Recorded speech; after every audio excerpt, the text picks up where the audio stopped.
Hello friends, இந்த வீடியோவில் நம்ம என்ன பார்க்க போகிறோம்னா, ஜான் ஜெபராஜ் அவர்கள் நேற்று சிறையில் அடைக்கப்பட்டார். இது எல்லாருக்கும் தெரியும்.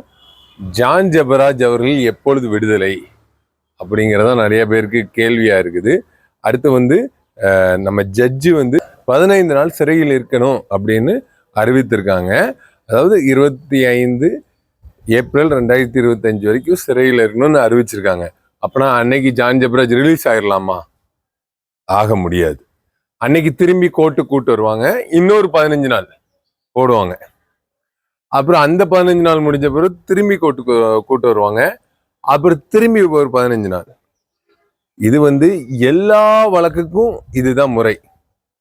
ஒரு கொலை செய்திருந்தாலும் சரி, ஒரு 10 பேரை மொத்தமா கொலை செய்திருந்தாலும் சரி, இதுதான் நம்ம ஐபிசி சட்டத்தின் முறை.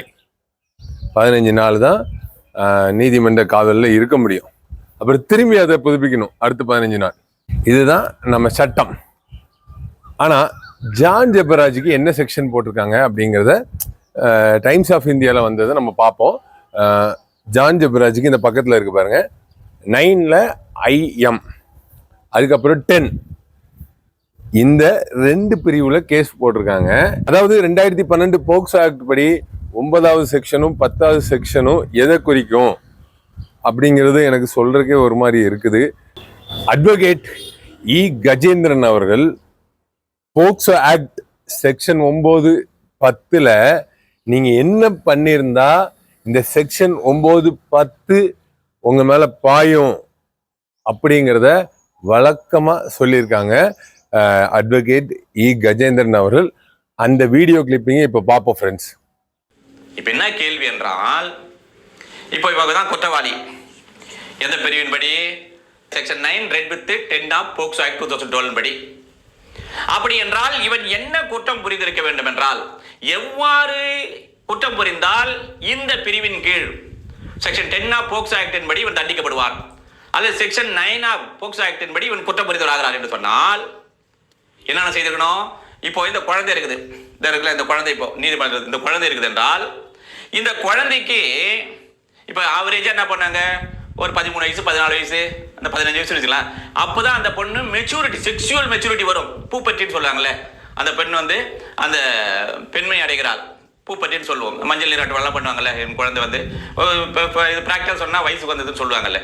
அப்போ அந்த மாதிரி என்ன பண்ணாங்க, அது ஏலியாக 10 வயசுல வர்றதுக்காக, இல்ல 11 வயசோ அதுக்கு முன்னதாக அவ்வாறு அந்த குழந்தையானது செக்ஷுவலுக்கு அந்த மெச்சூரிட்டி, அந்த பக்குவம் அடைவதற்காக, முன்னதாகவே பக்குவம் அடைவதற்காக அவர்கள் என்ன பண்றாங்க, இந்த குழந்தைக்கு இந்த ட்ரக்ஸ் மருந்துகளோ அல்லது வேற ஏதாவது என்ன சொல்றாங்க, அந்த ஹார்மோன் மூலமாக அல்லது கெமிக்கல் சப்ஸ்டன்ஸ் பொருள்கள் எதையாவது என்ன பண்றது, அவரை குடிக்க, அதாவது வற்புறுத்துறது. பாருங்க, இது வற்புறுத்தி குடிமா, குடிக்கிறியா இல்லையா, நீ குடிக்கலாம் தான் சாப்பாடு போட மாட்டேன், இல்லையா வீட்டு விட்டு வெளியே போயிடு, இல்லைன்னா படி, இப்படி என்று வற்புறுத்துகிறார்கள். முன்னதாகியே அந்த பூப்பட்டி அடைய வேண்டும் என்கின்ற உள்நோக்கத்தோடு, எதுக்காக, அந்த செக்ஷுவல் மெச்சூரிட்டிக்காக, பாலியல் ரீதியாக அந்த பெண்ணை அதை எவ்வாறு செய்வதற்காக செய்கிறார்கள். இவ்வாறு செய்தால் இந்த குற்றவாளியானவர் என்ன FIR as per 173 section 1 of BNSS 2023 படி section 9 read with 10 of POCSO act 2012 படி FIR பதிவு செய்யப்படும். ஃப்ரெண்ட்ஸ், பாத்தீங்களா, அந்த செக்ஷன் 9, 10ல என்ன பண்ணியிருந்தா அவங்கள அந்த செக்ஷன்ல கைது பண்ணுவாங்க அப்படிங்கறத நீங்க பார்த்துருப்பீங்க. கிட்டத்தட்ட அது மாத்திரை கொடுக்குற மாதிரி அந்த மாதிரி உள்ள செக்ஷன் தான் அது. கொலை மிரட்டல் விடுத்து அந்த மாதிரி இந்த மாதிரினா அது எந்த மாதிரிங்கிறத என்னால் சொல்ல முடியல. அதனால அந்த மாதிரி இந்த மாதிரி நான் சொல்றேன், தப்பா நினைச்சுக்காதீங்க. இந்த கேஸ் 1 வருஷத்துக்குள்ள கண்டிப்பா முடிக்கணும். 1 வருஷத்துக்குள்ள விசாரணை பண்ணி கண்டிப்பா முடிக்கணும். அந்த 1 வருஷத்துக்குள்ள ஜான் ஜெபராஜ் அவர்களுக்கு பெயில் கிடைக்காது, ஷுவரா பெயில் கிடைக்காது. இந்த 15 நாளை எக்ஸ்டெண்ட் பண்ணிட்டே இருப்பாங்க.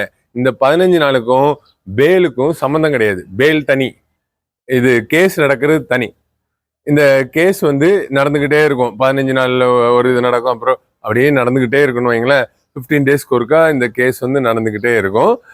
இதுல ஜான் ஜெபராஜ் அவர்கள் மேல் இந்த குற்றம் நிரூபிக்கப்பட்டால் ஜான் ஜெபராஜ் அவர்களுக்கு என்ன தண்டனை கிடைக்கும்னா 5 வருட சிறை தண்டனை கிடைக்கும், அல்லது 7 வருடம் வரைக்கும் கிடைக்கலாம். 5 to 7 ஒன்னு சிறை தண்டனை கிடைக்கும், இல்லைன்னா கடுங்காவல் சிறை தண்டனை. கடுங்காவல்னா நிறைய ஒர்க் கொடுப்பாங்க. இந்த 2ல ஒரு சிறை தண்டனை கிடைக்கும், குறைஞ்சது 5 to 7 years கிடைக்கும். இது நிரூபிக்கப்பட்டால். நிரூபிக்கப்படலன்னா ஜான் ஜெபராஜ் வெளியே வந்துருவாப்புல, அவ்வளவுதான். ஆனா எப்படி இந்த கேஸ் முடியறதுக்கு ஒரு 1 year ஆகும். 60% சான்ஸ் வந்து அவங்களுக்கு பெயில் கிடைக்காது தான். அந்த 1 yearக்குள்ள பெயிலே கிடைக்காது. அது எல்லாம் இயேசு கிறிஸ்து கையில தான் இருக்கு. என்ன சொல்றது, மொத்தத்துல சமாதானம் வரணும் அப்படிங்கறதுக்காண்டி ப்ரேயர் பண்ணுங்க. இதுல வேற ஒன்றும் சொல்றதுக்கு இல்லை. நம்ம தமிழர்களை பொறுத்தவரை ரொம்ப மனசு வந்து என்ன சொல்றது, ஒரு பஞ்சு போன்ற மனசா இருக்கும். ஜான் ஜெபராஜ் அவர்கள் என்னதான் தவறு செய்திருந்தாலும் நமக்கு அது அவர் மேல ஒரு பாவம் தான் வருது. ஆனா பாதிக்கப்பட்டவங்களையும் நம்ம பார்க்கணும். ஓகே, எது நியாயமோ அது நடக்கும், அவ்வளவுதான். எல்லாம் ஏசப்பா கையில இருக்கு. Okay, by.